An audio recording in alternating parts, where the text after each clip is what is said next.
Kalala Yahweh, Ba Shama Mashak Yahweh Shemaya Sharela Yahweh, Alahaya Nawa Kadabamashpaka. Shalom. May peace, serenity, and prosperity be multiplied unto you all. Now, this lesson is going to expound on this past Shabbat's example while out on the highways and hedges. Okay? So there was a particular example that was shared during that time, right? It was a personal example that I shared with you all to help you guard your faith. All right. Now, this example may have taken some people aback or may have surprised them or caught them off guard. So nonetheless, that example is going to be explained through these scriptures in this lesson. Okay? That example will be broken down by the scriptures. And by the end of this lesson, you will see where such an example has came from that was put on my spirit to share with you all to help guard your faith. Now, we're going to start by reading Philippians chapter 3, verses 7 through 9. And it reads, "But what things were gained to me, those I counted loss for Mashiach." So in that bold and strong statement I made on how I view opinions, doctrines, and philosophies of this world, it takes in consideration whatever I may have gained from accepting such opinions, such philosophies, and such doctrines coming from an unbeliever. See, when an unbeliever shares these concepts that are contrary to the Most High's business, they expect you to accept their point of view. And with that acceptance of their point of view, you gain something from them. You gain whether it's their favor or whether they want you on their side, and whatever benefits comes from them accepting you for accepting their point of view. Yeah, you count all of that a loss. Okay? You completely disregard it and you forsake it. You forsake them and their opinion. Everything that's coming from them and what they stand for, you forsake it all. As we see here, Philippians 3 and 7, "But what things were gained to me, those I counted loss for Mashiach." So you forsake them and their opinions to gain Mashiach, to gain the favor and acceptance of Yahweh Shah. Moving on, verse 8. Ye doubtless,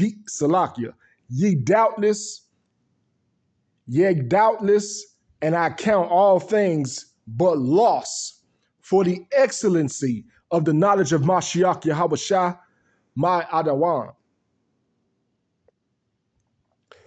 for whom I have suffered the loss of all things, and do count them but dung. And do count them but dung. And do count them but dung, that I may win Mashiach. See? Salakia. See, I could have stopped right there.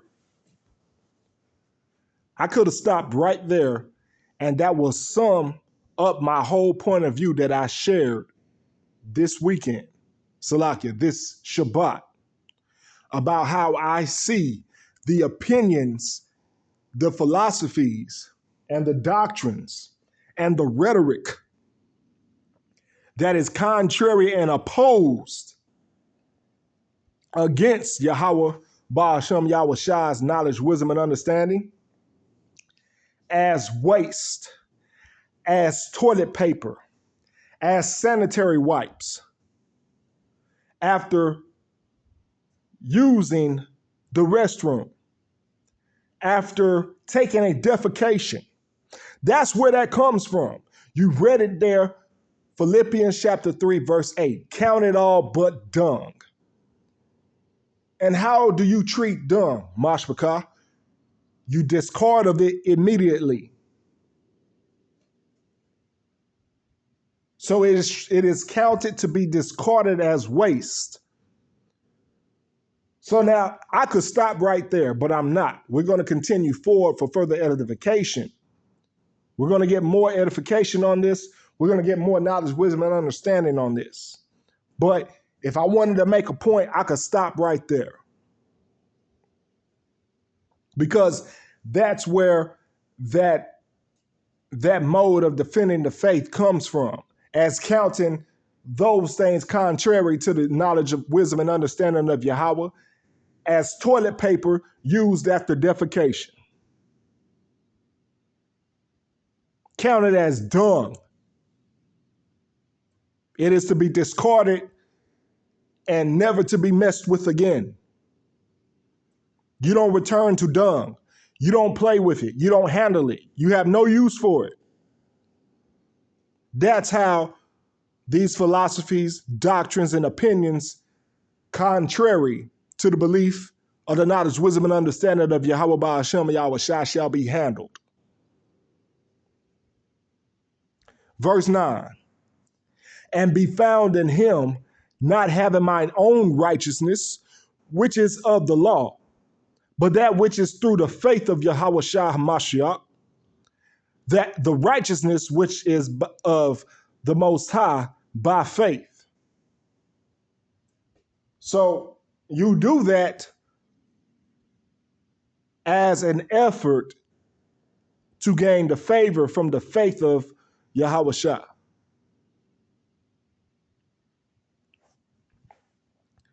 Moving forward here, we're going to go to Proverbs chapter 9, verse 6. Forsake the foolish and live, and go in the way of understanding. Is that not what you do with sanitary wipes or wet wipes and toilet paper after you use it? You forsake it. It's forsaken. It is discarded as trash, as waste. It is flushed down the toilet. So those opinions, those philosophies, and those doctrines that work contrary to the truth is foolishness. So we forsake it accordingly. And by forsaking it, we live. And we continue forward in the way of understanding. Let's kick it back to Proverbs chapter 3, verse 7. Be not wise in thine own eyes. Fear Yahweh and depart from evil. So anytime you take heed to any of these opposing opinions and opposing views against Yahweh Baal Shem Yahweh Shai, you are being wise in your own eyes. You are then following your own understanding. But here in Proverbs chapter 3, verse 7, we're told to not do that. Fear Yahweh and depart from evil. Once you use that toilet paper, that sanitary wipe, you discard it in the toilet. That's departing from it.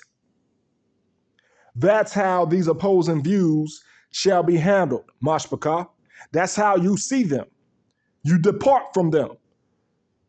And by envisioning these opposing doctrines, opposing philosophies, and opinions from unbelievers, you're departing from the wickedness as such by seeing them as toilet paper and sanitary wipes.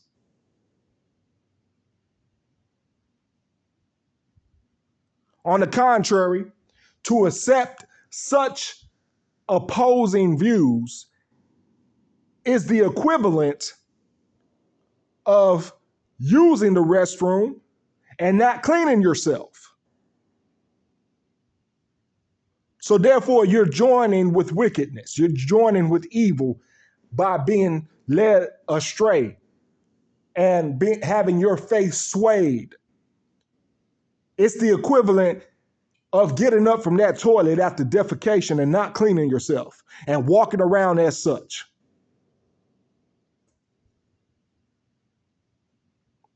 Because you're not departing from evil by doing so. If you accept those opposing views, if you allow those views to sway your faith, that's the equivalent. You're getting up from the toilet after defecation and walking around as if it's normal. You're getting up without cleaning yourself. So we clean ourselves with these opposing views by viewing them as waste to be disposed of. Let's go to Psalms.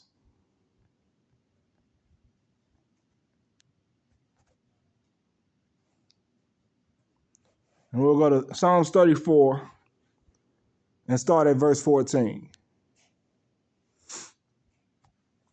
Depart from evil and do good.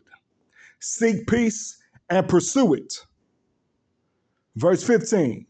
The eyes of Yahweh are upon the righteous, and his ears are open unto their cry. Verse 16. The face of Yahweh is against them that do evil, to cut off the remembrance of them from the earth. So by accepting these opposing views, you then put yourself in the circumstance to have Yahweh to be against you.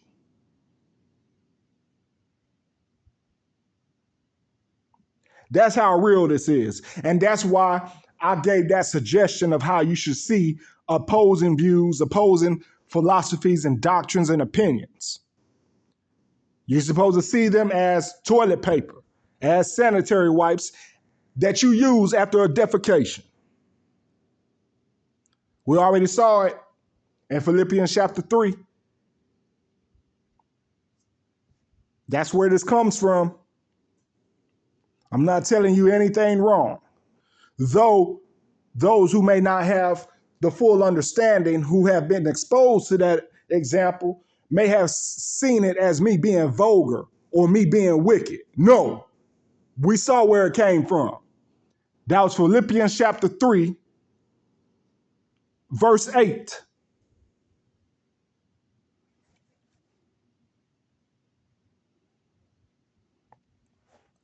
Let's kick it up forward here.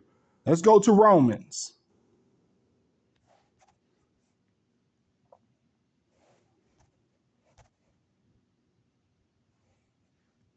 Romans chapter 3, verses 3 through 4. For what if some did not believe? Shall their unbelief make the faith of Yahweh without effect? Power forbid. The Most High forbid. Yeah, let the Most High be true, but every man a liar. As it is written, that thou mightest be justified in thy sayings and mightest overcome when thou art judged. So taking that stance is also enacting Romans chapter 3, verse 4. By adopting such an attitude to see that the things that come from man himself as lies empowers you to overcome and to be justified in your sayings by cleaving to the truth and having a strong grasp on your faith.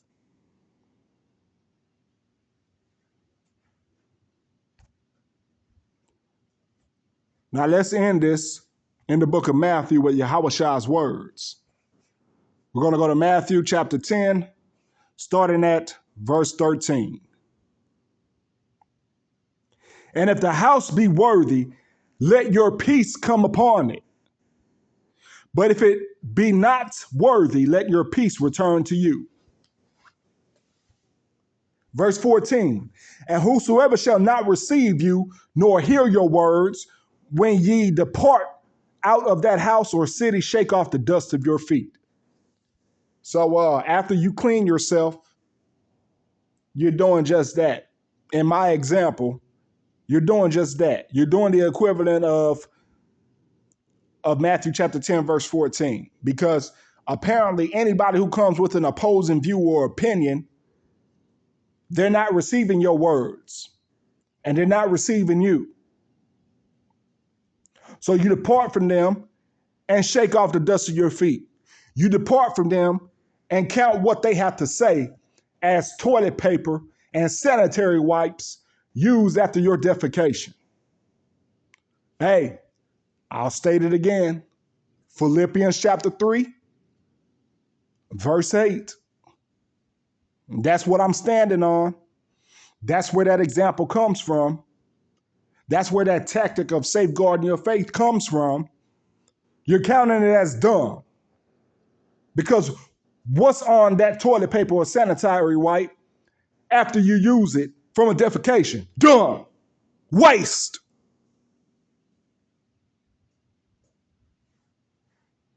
Verse 15. Verily I say unto you, it shall be more tolerable for the land of Sodom and Gomorrah in the day of judgment than for that city. So a city can't be a city without the people in it. And if the people have such an attitude where they're going against you, when you're coming in all truth and faith, yeah, they got judgment coming to them. Once you see their opposing view, philosophy, and doctrine as dumb, as toilet paper, as something used to clean yourself.